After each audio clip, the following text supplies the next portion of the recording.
Halo Sobat Kepri.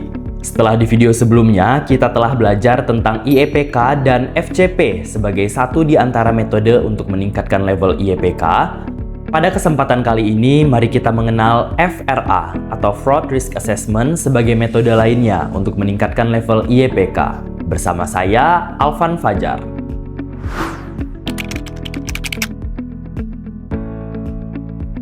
Di video sebelumnya, kita telah mengetahui apa itu fraud. Fraud adalah suatu perbuatan yang dilakukan secara tidak jujur dengan tujuan untuk memperoleh keuntungan atau mengakibatkan timbulnya suatu kerugian yang dilakukan dengan cara menipu, memperdaya, atau cara-cara lainnya yang bertentangan dengan ketentuan perundangan yang berlaku. Lantas, risk itu apa? Risk atau risiko adalah suatu peristiwa yang dapat diperkirakan maupun tidak dapat diperkirakan, yang peristiwa tersebut belum terjadi dan dapat berdampak negatif terhadap tercapainya tujuan organisasi. Simpelnya, fraud risk adalah kerentanan sebuah organisasi terhadap kemungkinan terjadinya kecurangan. Maka dari itu, fraud risk assessment atau penilaian risiko kecurangan dapat diartikan sebagai sebuah proses proaktif yang bertujuan untuk mengidentifikasi dan mengetahui kerentanan organisasi atas kecurangan yang dilakukan oleh pihak internal ataupun pihak eksternal.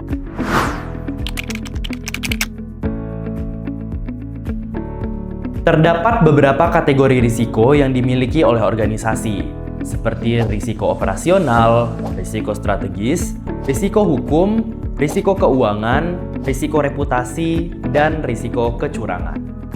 Risiko kecurangan sendiri adalah risiko yang pasti dimiliki oleh setiap organisasi yang dapat mengakibatkan timbulnya kerugian baik bersifat materi maupun non-materi.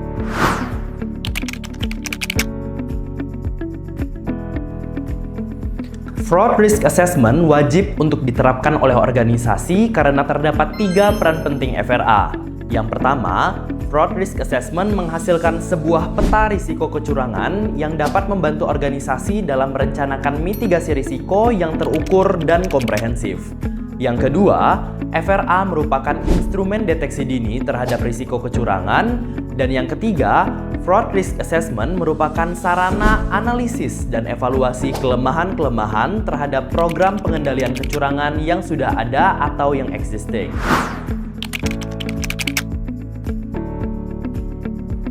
Kemudian, bagaimana tahapan dalam melakukan penilaian terhadap risiko kecurangan?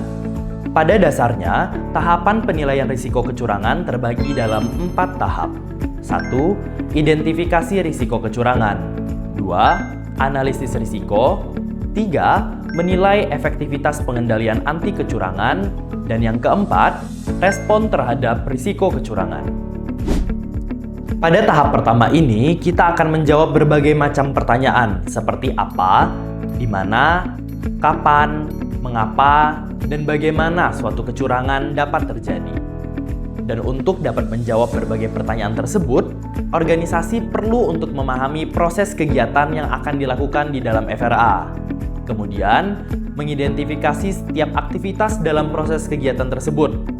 Organisasi juga perlu untuk berpikir sebagaimana pelaku fraud, dan yang terakhir, organisasi perlu untuk mengidentifikasi tujuan atau sasaran dari FRA yang akan dilakukan. Tahapan ini akan menghasilkan sebuah daftar risiko kecurangan yang terdiri dari peristiwa risiko, penyebab risiko, pemilik risiko, dan program pengendalian yang sudah ada terhadap risiko tersebut. Untuk dapat melakukan identifikasi risiko kecurangan, kita dapat melakukannya dengan beberapa pendekatan, seperti workshop atau focus group discussion, survei, dan analisis manajemen. Tahapan kedua ini bertujuan untuk menentukan nilai dari risiko kecurangan dengan cara menghitung besarnya kemungkinan keterjadian dan signifikansi dampak dari risiko yang berhasil diidentifikasi. Pada tahap ini, organisasi melakukan identifikasi, evaluasi, dan penilaian terhadap sistem pengendalian anti kecurangan yang sudah ada mengenai seberapa mampu sistem tersebut dalam mencegah fraud yang berhasil diidentifikasi. Batasan nilai perlu atau tidaknya dilakukan penambahan terhadap sistem pengendalian anti kecurangan didasarkan pada selera risiko yang dilihat dari matriks analisis risiko, yang merupakan titik temu antara nilai dampak dan nilai kemungkinan keterjadian dari risiko yang berhasil diidentifikasi. Jika nilai dari selera risiko berada pada angka 1 sampai dengan angka 15, berarti sistem pengendalian anti kecurangan yang sudah ada sudah memadai. Namun, jika nilai selera risiko ditemukan pada angka 16 sampai dengan angka 25, berarti diperlukan penambahan pada sistem pengendalian anti kecurangan. Berdasarkan peta risiko yang dihasilkan tadi, organisasi kemudian menentukan respon terhadap risiko yang berhasil diidentifikasi. Pada dasarnya, terdapat 4 respon yang bisa dilakukan terhadap risiko. Yang pertama adalah menghindari risiko. Respon ini dilakukan dengan cara menghindari atau menghentikan suatu tindakan atau suatu strategi yang diperkirakan dapat menyebabkan timbulnya suatu risiko. Respon menghindari risiko ini diambil dengan cara mempertimbangkan besaran dari kemungkinan keterjadian dan dampak dari suatu strategi. Contohnya, misalkan suatu strategi tetap terus dilakukan, maka akan menimbulkan sebuah kerugian yang luar biasa. 2. Mengurangi risiko. Pemimpin organisasi dapat merespon risiko dengan cara menurunkan tingkat risiko.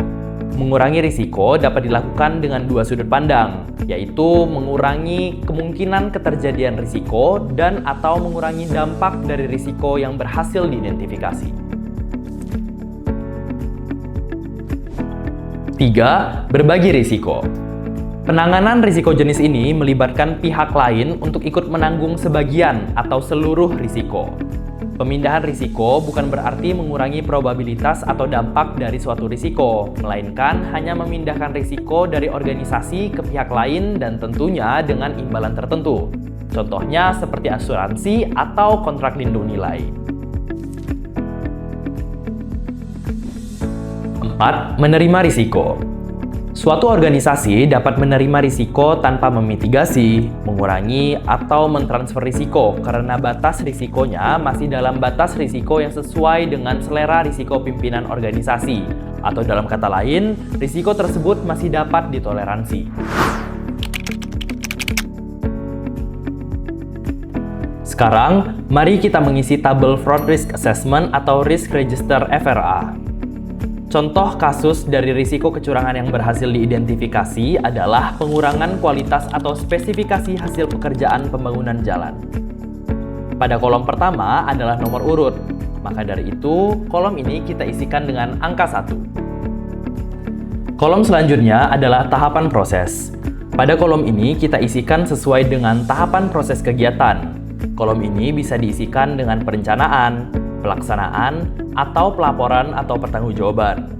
Karena pengurangan kualitas atau spesifikasi hasil pekerjaan pembangunan jalan berada pada tahap pelaksanaan, maka dari itu kolom 2 ini kita isikan dengan pelaksanaan.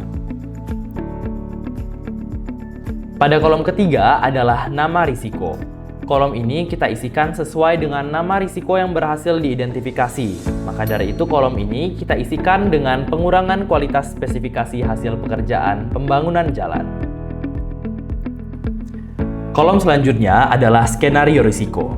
Kolom ini kita isikan dengan kemungkinan skenario terjadinya atau dilakukannya suatu kecurangan berdasarkan hasil dari analisis proses bisnis dan dibahas bersama pada saat sesi focus group discussion.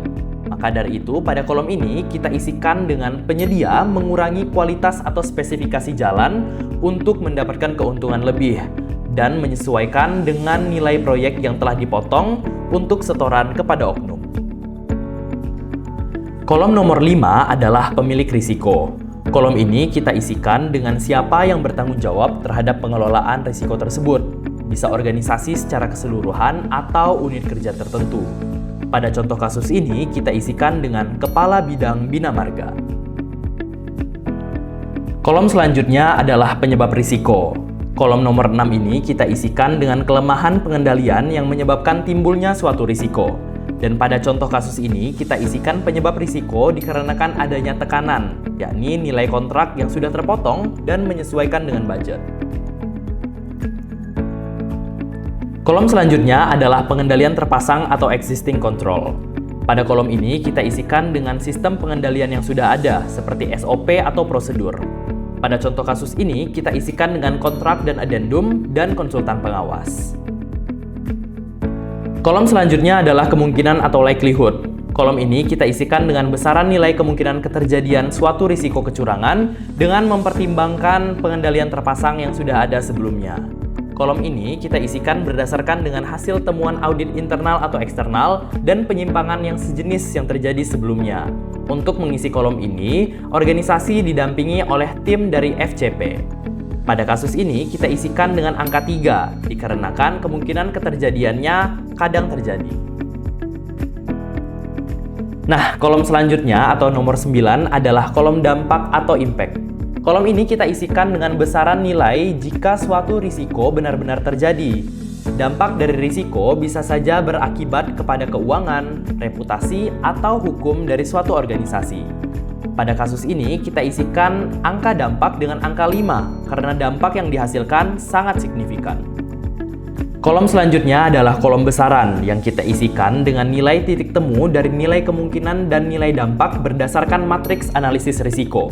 Pada contoh kasus ini, ketika angka kemungkinan di angka 3 dan angka dampak di angka 5, maka dari matriks analisis risiko ditemukan angka 22 untuk diisikan ke dalam kolom nomor 10. Selanjutnya adalah kolom nomor 11, yakni uraian dampak. Kolom ini kita isikan dengan uraian dari dampak yang telah kita tentukan besaran nilainya pada kolom nomor 9 tadi. Pada contoh kasus ini, uraian dampaknya kita isikan dengan kerugian finansial. Kolom selanjutnya adalah rencana mitigasi.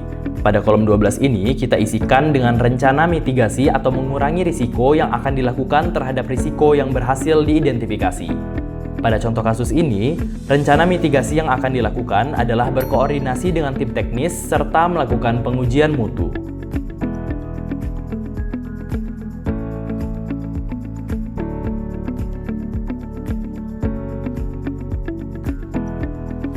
Lantas, bagaimana dengan Pemda yang telah menerapkan manajemen risiko strategis Pemda, manajemen risiko strategis OPD, dan manajemen risiko operasional OPD?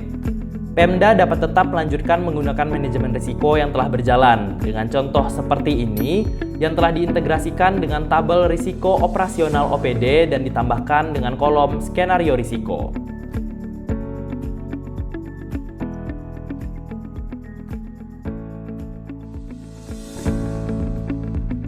Selanjutnya, bisa dilanjutkan dengan tahap analisis risiko, risk prioritas, RTP risk, dan seterusnya, seperti yang selama ini telah berjalan. Nah, Sob Waskepri, dengan memahami dan menerapkan FRA, organisasi dapat lebih mampu dalam mengidentifikasi, menganalisis, dan merespon risiko yang ada di organisasi secara lebih tepat.